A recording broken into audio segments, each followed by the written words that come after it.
السلام حضور نبی پاک صلی اللہ علیہ وآلہ وسلم نے اپنے وصال سے پہلے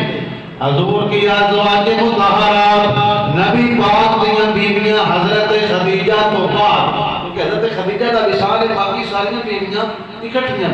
بیٹھی ہیں، تو نبی پاک نے فرمایا کہ میرے وصال تو بعد من سب تو پہلو او بیوی میری ملے دی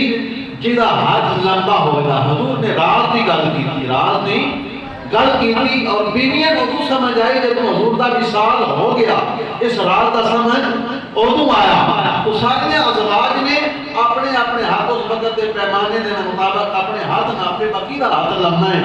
ٹھیک ہے ناپیے۔ تو نبی پاک صلی اللہ علیہ وسلم دے وصال تو بعد یعنی کون حضور کو جا کے جلدی ملے دی، یعنی کشنا وصال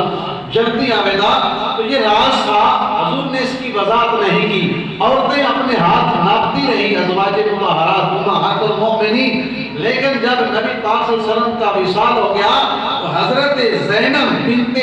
جحش رضی اللہ تعالی عنہ کا وصال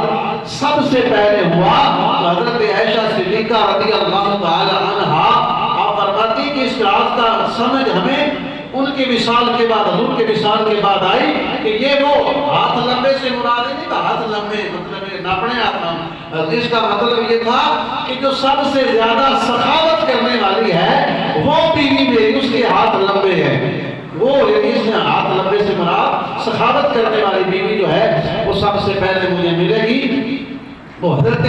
زینب بنت جحش رضی اللہ تعالیٰ عنہ سب سے زیادہ ازواج مطہرات میں سخاوت کرتی تھی، ظاہری طور پر بھی اور چھپ چھپ کر بھی جو ہے وہ غریبوں میں سخاوت کرنے والی تھی۔ تو یہ بھی ایک غیب کی خبر ہے کہ نبی پاک نے فرمایا کہ میرے بعد میری جو لمبے ہاتھوں والی